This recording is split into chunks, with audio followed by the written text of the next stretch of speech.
This is my first novel. It is the story about a young German architect who gets sucked into the Nazi world by Joseph Goebbels and becomes a Catholic priest in order to keep the Vatican away from the Holocaust. Now, candidly, when I started out to write this book, I didn't have a clue about writing a novel.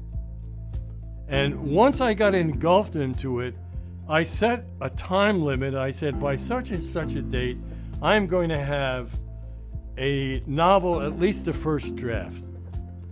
Now, by doing that, I actually had set a goal for myself. And interestingly, when I finished that first draft, a friend of mine had a contact who was a literary agent, and I sent it to her, and she sent back a 2-page letter. And for the first 90% of that letter, she told me what a great book this was going to be, what a great topic it was, and that she really, really enjoyed it. And the last paragraph was, "It's great, but I can't represent you because you are a nobody." I'm kind of devastated by that. You tell me how great the book is, and then you tell me I'm a nobody.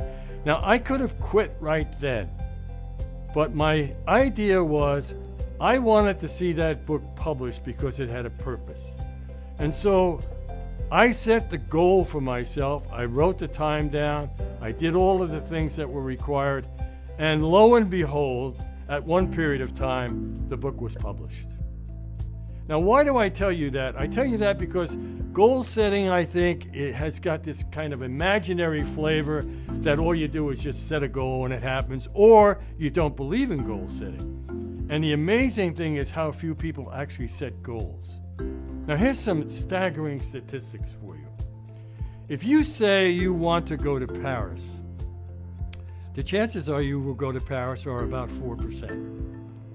If you say, I want to go to Paris next year in May, and you write it down and you sign it, the chances go to 40% that you will actually go to Paris.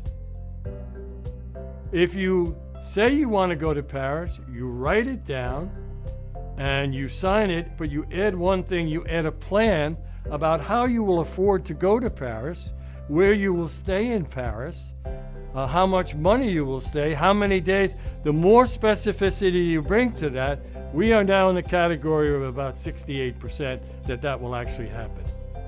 If you do all of that and you say, okay, Carl, I want you to monitor my process here to keep me honest. I want you to ask me once every week, what did I do in order for me to make that happen? You go to about 90%. That's what happens in the goal setting process.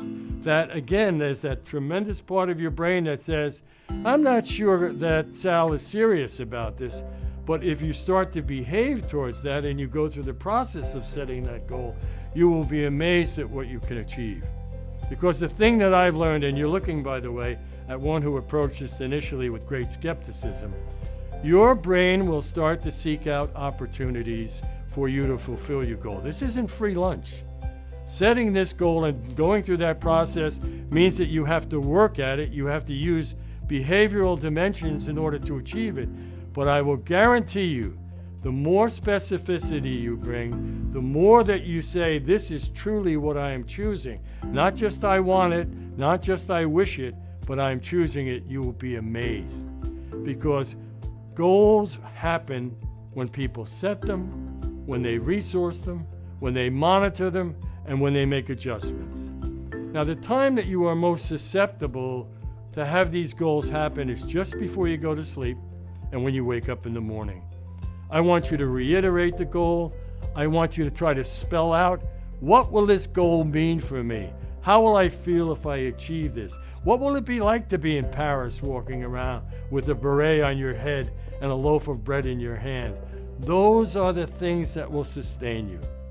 The other thing I would say to you is set huge goals, but take them in small bites. Because no goal is ever that simple that is worthwhile. But you will find if you fall off the horse and something dissuades you and you start to go backwards, it happens. It takes 30 days to sustain a habit. Get back on the horse and try again. And I hope that your time in Paris will really be enjoyable.